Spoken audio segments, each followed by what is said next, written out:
Alors bonjour à tous, moi c'est Insource Girl et Suga, vous êtes sur Blog X Parler. Alors aujourd'hui on se retrouve pour une nouvelle série de vidéos que j'ai décidé de lancer. Est-ce que je ferai ça toutes les années? Est-ce que j'aurai des trucs à dire chaque année vis-à-vis de l'Eurovision? Je ne sais pas.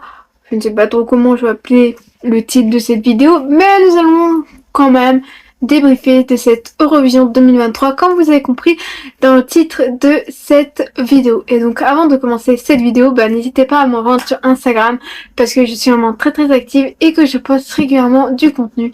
Donc sans plus tarder, je vous laisse avec la suite de la vidéo.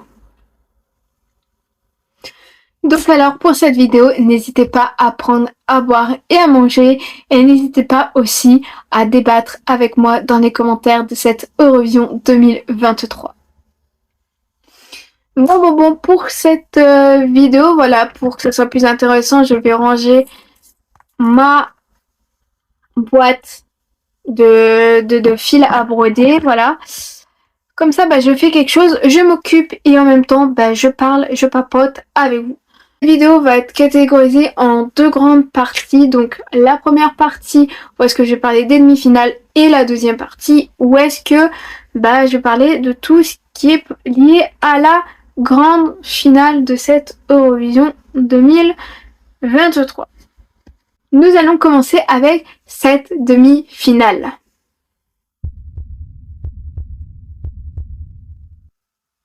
Déjà pour cette demi-finale, il n'y a pas forcément genre de trucs qui m'ont forcément genre choqué.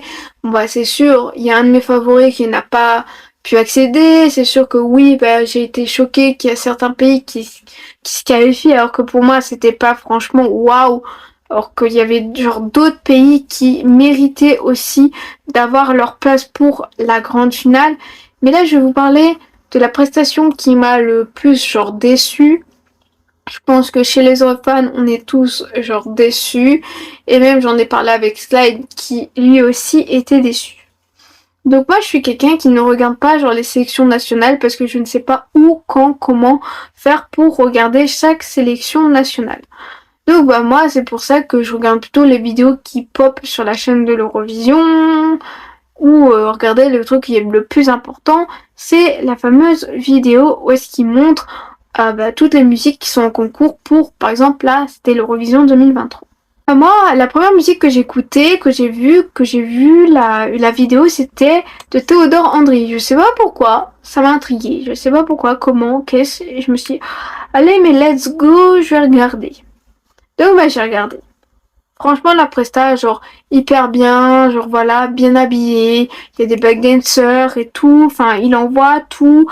Mon passage préféré avec sa note et tout. Est-ce qu'on déchire son haut en maille et en dessous de son haut en maille, en fait, c'était écrit Make Love Not War pour provoquer Poutine. Là, t'es franchement pas mal. Je t'applaudis. Déjà, il y avait ça par rapport à Théodore André. Ensuite vient le moment où est-ce que plus en plus l'Eurovision s'approche, les délégations arrivent à Liverpool, etc. Et tout le monde a plusieurs tenues pour plusieurs événements, etc. Genre voilà, il y a la tenue que l'artiste va porter sur scène, la tenue qu'il va porter pour le turquoise carpet, pour des interviews, pour tout plein de trucs qui se passent durant ces fameux 10 jours ou plus qui sont sur là, ils étaient à Liverpool quoi. À un moment, je sais pas si je vois une photo ou une vidéo de sa tenue. Alors là, j'étais en mode genre, mec, j'espère que tu vas pas être habillé comme ça parce que c'était une photo vidéo avec Théodore Andry avec un costume genre jaune. Juste avec une veste de costume genre jaune et un bermuda jaune aussi de la même couleur. Et tout ça, ça faisait un ensemble genre costume.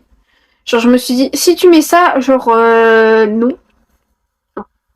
Bien le jour où est-ce que c'est sa sélection de la demi-finale, donc il participe pour sa demi-finale et tout, et moi genre franchement toute la journée j'espérais, j'étais en mode genre ouais, j'ai trop hâte de voir sa presta, j'aimais trop sa musique donc je voudrais trop voir sa presta, j'espère que sa presta va être bien. J'avais que ça en tête parce que je me faisais pas trop de soucis par exemple pour l'Australie qui était aussi l'un de mes favoris, je me faisais pas trop de soucis quoi. Vient l'heure de son passage. Aïe, aïe, aïe, aïe, aïe. Et alors pour son passage, alors là, n'importe quoi. Alors déjà, plusieurs incompréhensions, déjà ça m'a déçu. Déjà, au lieu que sa tenue soit jaune, c'était rose finalement. Ah, ok. Ensuite, le début commence avec une version acoustique, lui, à la guitare. Sachant que la guitare est en playback. J'entends en mode genre, oui, ben bien sûr, t'as fait le bon choix. Ah ouais, t'as fait le bon choix. Non, déjà, ça partait mal, les carottes commençaient à être cuites. Après ça va, ça n'a pas non plus duré genre toute la musique, que c'était un début version genre acoustique. Et là vient le fameux moment de la fin, où est-ce qu'il pousse à une note, etc., etc., etc. Alors là, t'as une dame qui sort de je ne sais où, hein, elle vient avec déjà, elle avait ses mains peinture de riz noir, et elle commence à faire tout ça. Et j'étais en mode genre, mais à quel moment, genre, tu fais ça, en fait? À quel moment, genre, t'es là, tu te dis, ouais, ça va apporter quelque chose à la presta. Il y avait zéro backdancer, rien, juste cette fameuse femme qui arrive à la fin et qui peinturlure Théodore Andrei. Même les commentateurs français, André Manoukian et Angoun pour cette seconde demi-finale, encore, ils ont rien compris et j'ai rien compris. Incompréhension genre totale. Et en plus que s'il avait fait une presta comme pour sa sélection nationale, il aurait pu remporter. Sauf que bon, vu qu'il n'a pas fait comme sa sélection nationale, bah c'est ça qui a fait qu'il n'a pas pu, bah que ça n'a pas séduit genre les gens qui étaient là. Ce qui est pour moi était un peu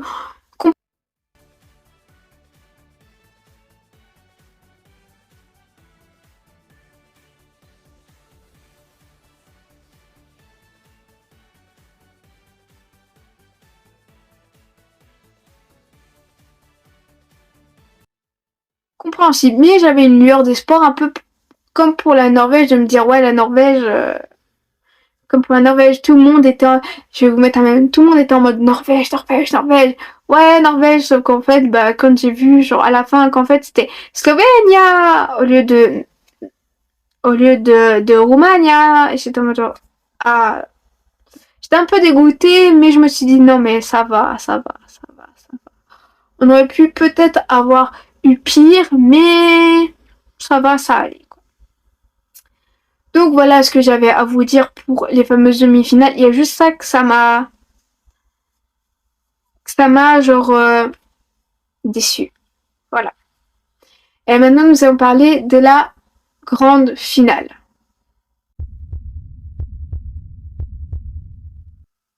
La grande finale, genre je vais parler de plein de choses parce qu'il y a plus de choses à dire sur cette fameuse finale que autre chose.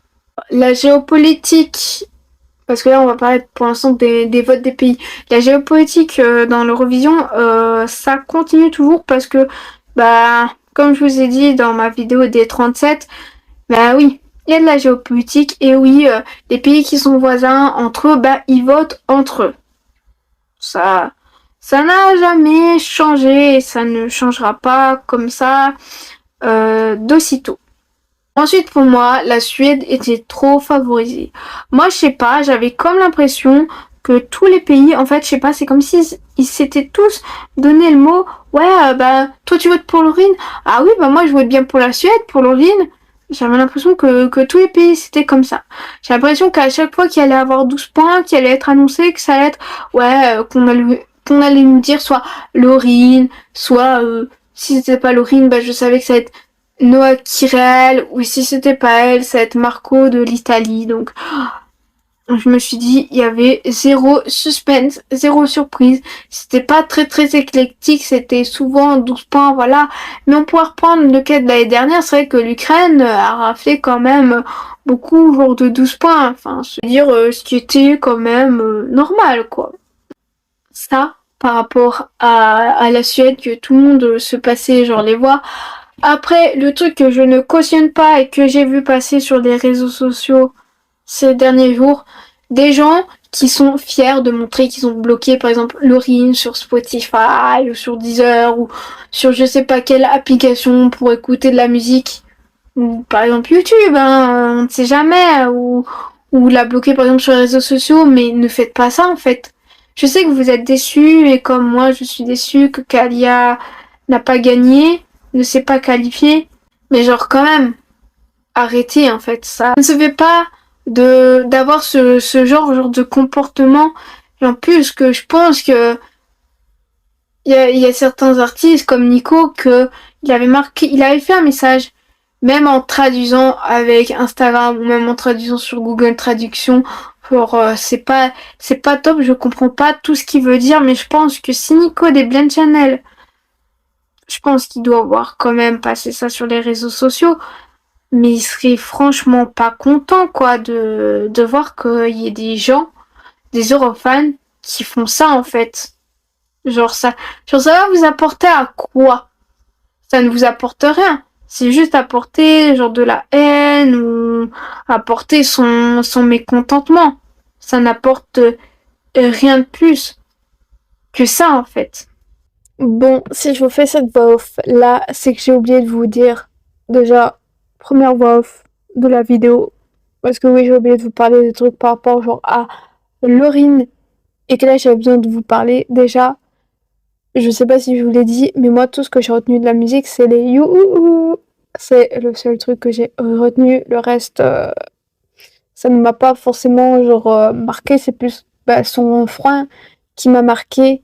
Et là, j'ai vu un mème, mais incroyable, avec Lauryn et Elodie Gossuin. Genre, franchement, c'est pépite. Je vous le laisse juste après. Vous allez apprécier ce mème de qualité.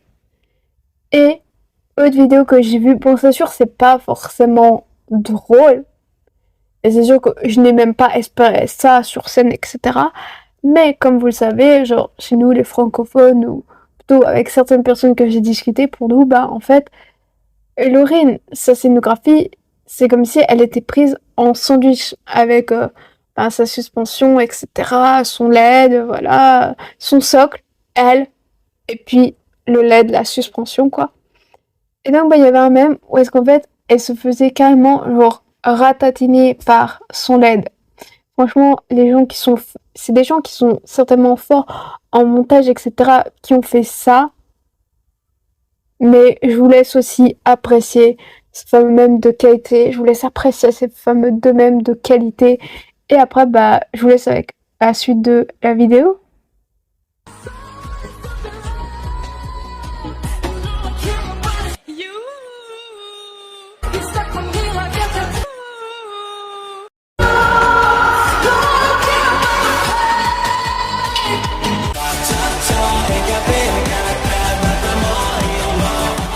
Bookmaker. Avec les bookmakers, on était genre bien classés, mais le truc c'est que tout le monde n'avait pas prédit que les pays allaient bien voter pour Lauryn, et voilà. Ensuite, je vais parler genre d'une question que je veux soulever. Pourquoi en fait vous ne votez pas, vous Eurofans, pour certains pays, ou pourquoi aux caisses, ou enfin, qu'est-ce que vous n'aimez pas par exemple dans une prestation, ou qu'est-ce qui fait que vous n'avez pas par exemple le coup de cœur à voter pour tel ou tel pays, comme par exemple l'Allemagne? Est-ce que c'est par exemple vis-à-vis genre des costumes, de la musique, de la scénographie ou autre? N'hésitez pas à me dire tout ça genre dans les commentaires. Vu que j'ai parlé de ça, je vais parler de l'Allemagne et de tous les autres pays que j'ai été choquée vis-à-vis des nombres de points. Et aussi, je vais poser aussi une question aux métalleux. Parce que cette année, il y avait deux groupes de métal différents. Les Lord of the Lost, si on prend Blood and Glitter, c'est juste glam metal, mais si on prend toutes d'autres musiques comme Destruction Manual, c'est pas du glam metal. Hein. Ou si c'est peut-être du glam metal et que je sais pas que c'est du glam metal, hein, peut-être aussi, hein, parce que je suis pas non plus trop experte dans les différents genres de métal, mais ma musique, quand les gens disent ouais j'écoute du métal, c'est un peu générique pour pas dire ouais mais moi j'écoute tel truc de métal, etc. etc. Les métalleux, comme je disais qu'il y avait l'Allemagne qui avait présenté Blood and Glitter, qui est une chanson glam metal, et il y avait un autre groupe qui s'appelle Voyager, qui ont participé avec leur chanson Promise, et eux c'est vraiment un groupe de métal progressif. Pourquoi avoir bien voté pour Voyager, que j'aime aussi beaucoup, mais pourquoi vous n'avez pas voté pour Blood and Glitter? C'est ça que je ne comprends pas. Vous faites partie, le métal c'est quand même une communauté, voilà, comme chaque communauté de musique qui doit rassembler quand même des fans, des gens, tout ça. Je ne comprends pas pourquoi vous avez pas voté pour eux, alors que moi j'ai bien aimé la musique. Après c'est sûr on me dit oui mais tu sais, tout le monde est différent, tout le monde ne peut pas aimer. Certes je comprends, mais quand il y a une communauté musicale, faut quand même soutenir, même si c'est pas le même genre de métal, mais je sais pas, faut soutenir quoi. Bon, on se retrouve pour cette deuxième voix off, parce qu'il y avait quelque chose que j'avais oublié de vous parler, et franchement, quand il y a de belles actions, bah, c'est bien en fait de les souligner. Donc, à un moment, je parlais de Lord of the Lost, et j'ai complètement oublié de parler ça parce que tellement que j'ai refilmé plusieurs fois la vidéo pour essayer d'être plus concise dans tout ce que je disais, ben il y a des choses que j'ai oublié de mettre dans mes notes et qui fait que je vous en parle là maintenant tout de suite. La belle action que je voulais souligner du fameux groupe de métal allemand, c'est le fait que pendant 37 jours, donc chaque jour, ils présentaient un artiste différent qui était en lice avec eux pour cette Eurovision 2023. Ça, franchement, c'est la première fois que je suis en fait certains artistes avant, avant la grande finale. Et là, c'est vrai que là, j'ai pu voir cette belle action que je tenais à souligner. Je ne sais pas s'il y a d'autres artistes qui ont participé à l'Eurovision, qui ont fait ça, mais moi, quand même, ça m'a fortement touchée. Et c'est pour ça que j'en avais parlé en story, que je les avais repartagé et que j'avais dit quand même que c'était quand même une belle action. Encore par rapport à Lord of the Lost, truc à souligner qui était franchement bien, c'est un truc qui s'est passé là, franchement, ce que je vous raconte, c'est vraiment très très récent, voilà. Et c'est de l'après-Eurovision. Donc, tous les membres de Lord of the Lost ont mis en vente sur eBay 27 items de leur collection, si on peut appeler ça une collection, Blood and Glitter. Enfin, vraiment, ça peut être des chaussures, les costumes qu'ils portaient, pour cette Eurovision, 2023. Donc, c'est un peu comme une vente aux enchères. Et en fait, tout l'argent qu'ils vont récolter, chaque membre va les dispatcher pour des associations ou autres. Quand j'ai vu que Chris, il donnait une partie de l'argent, une moitié de l'argent pour les Ukrainiens qui sont réfugiés en Allemagne.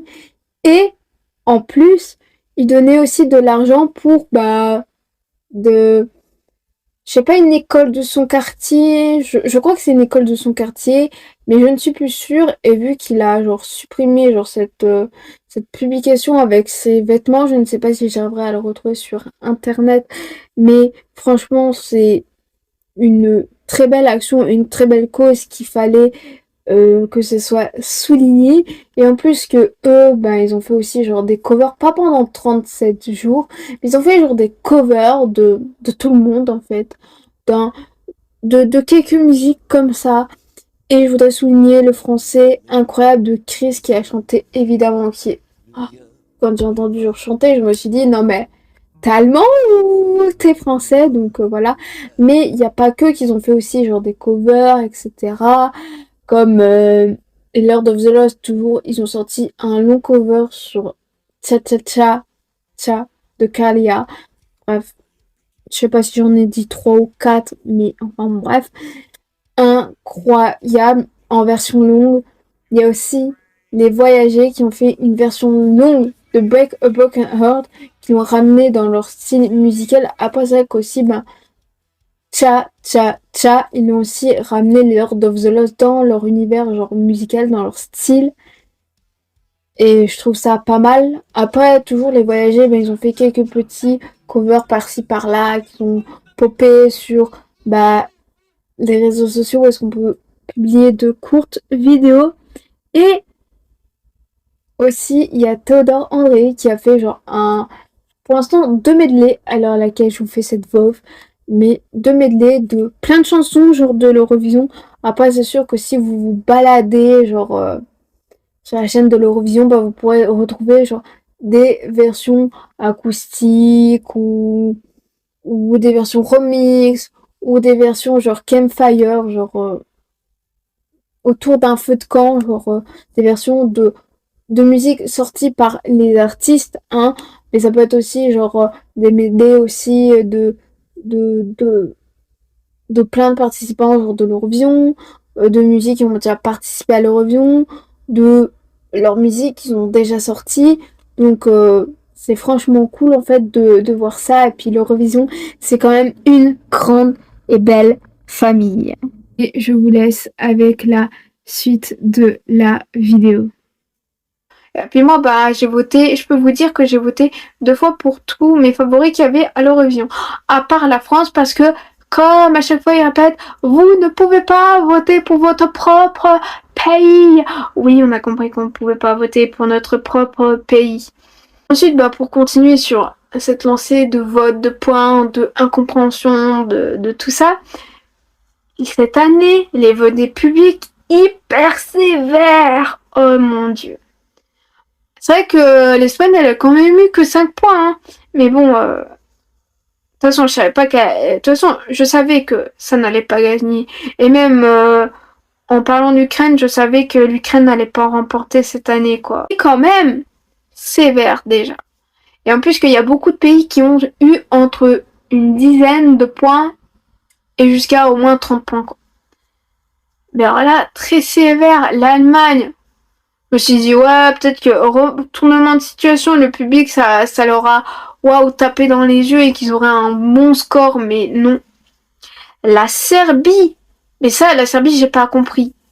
Alors que, en fait, la Serbie, désolé, mais il a joué, parce que peut-être tout le monde ne connaît pas cette information, il a joué pendant 12 mois en Chine à guichet fermé. Je sais pas à partir de quel âge, à quel âge il avait ou quelle année il a fait ça, mais quand même, genre j'ai pas compris. Alors que sa musique, tout, sa scénographie, elle était bien. En plus, qu'il a fait la même scénographie qu'il a fait pour sa sélection nationale. Juste trop contente. Déjà, j'avais peur qu'il soit pas sélectionné pour la grande finale.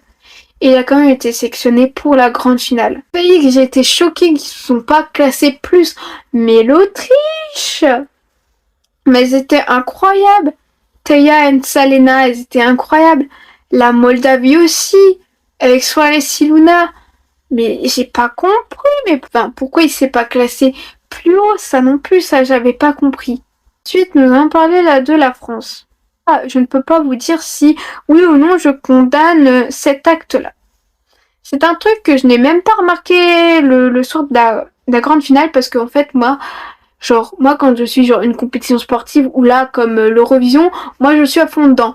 Donc, par exemple, pour la coupe du monde de football, moi, je suis devant ma télé, quand je sais qu'ils s'approchent des buts et qu'ils vont bientôt marquer, je suis en mode genre, ouais, vas-y. Quand ils marquent pas, je suis en mode genre, oh non. Et puis, quand ils marquent un point, je suis en mode genre, oh oui, yes, trop contente, etc.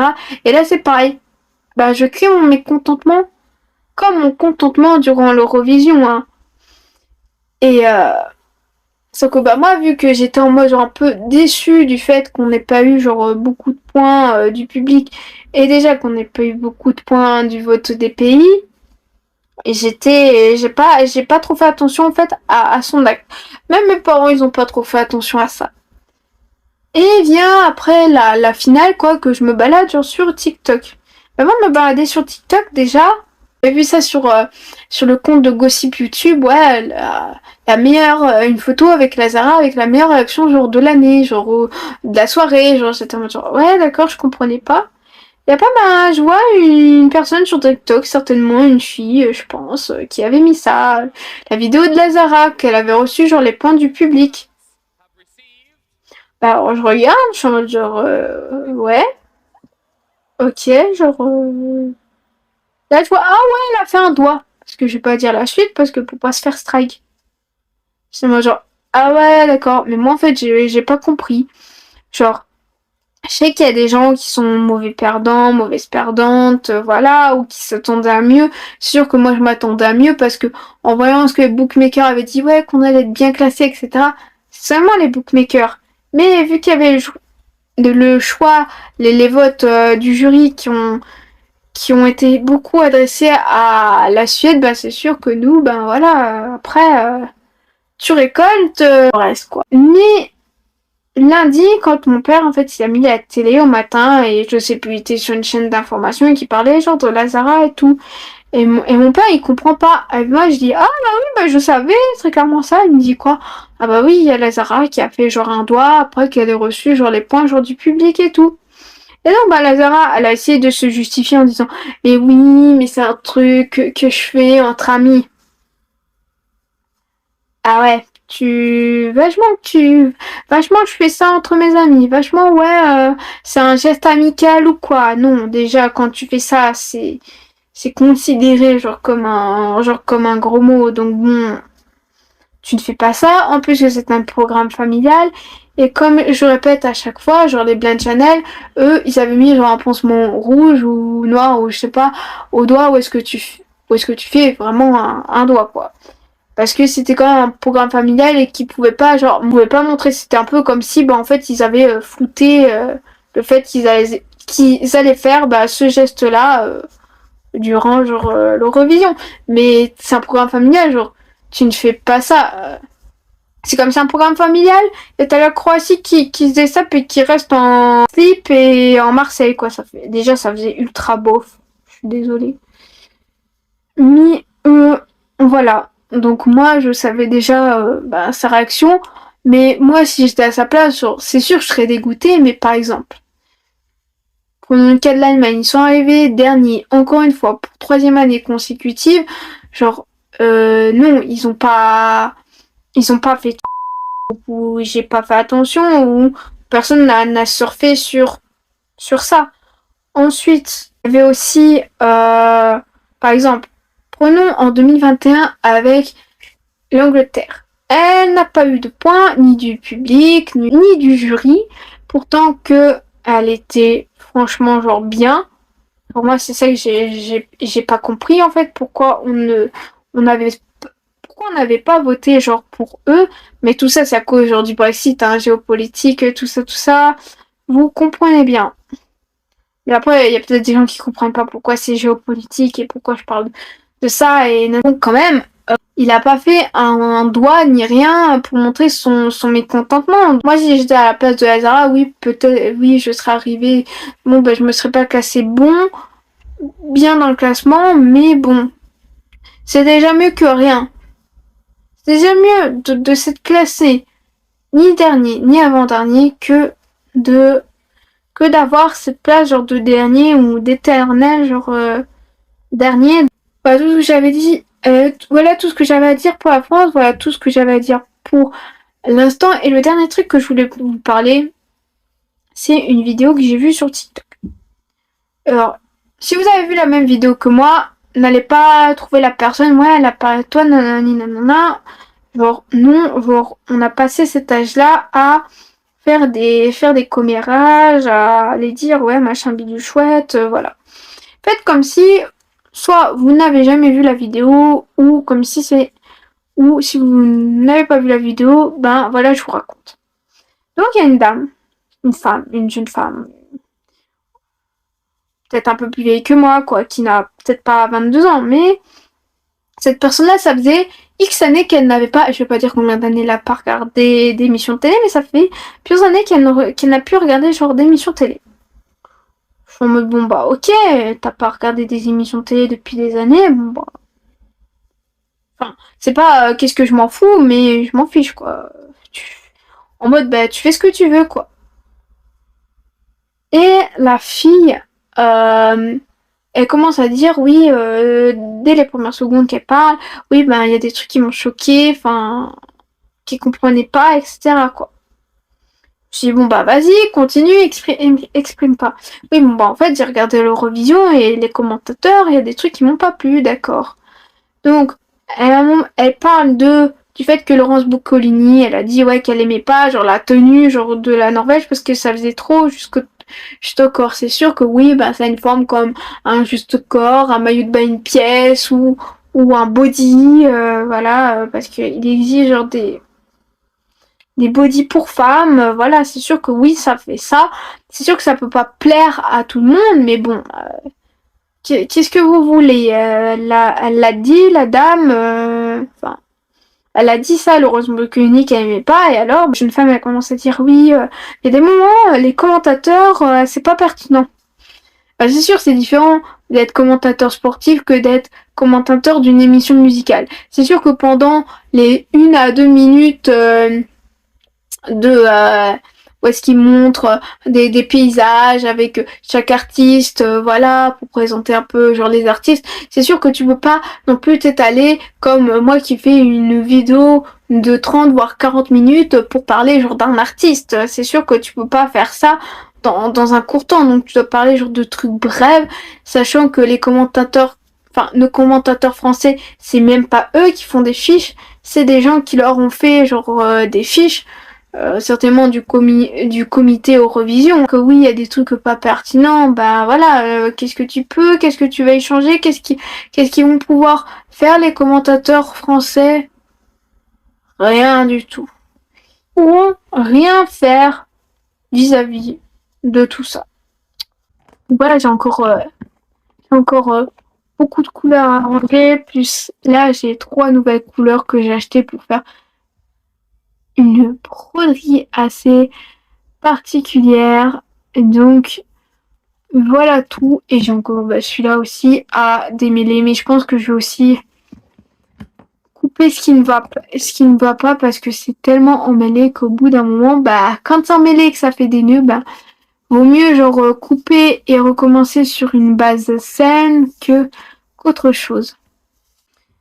Donc voilà, cette vidéo touche à sa fin, comme je vous ai dit, n'hésitez pas à débattre, à dire vous qu'est-ce qui vous a choqué ou quoi, genre dans les commentaires. Parlez-moi de cette Eurovision genre 2023 dans les commentaires. Et c'est sur cette note-là que je termine cette vidéo. Cette vidéo est à présent terminée, j'espère qu'elle vous a plu et si elle vous a plu, n'hésitez pas à la liker, à la partager sur les réseaux sociaux, à vous abonner à la chaîne en activant la cloche des notifications. Et donc on se retrouve très prochainement pour de prochaines vidéos et de prochains MVs Action. Et je vous fais d'énormes bisous, les sucres arc-en-ciel.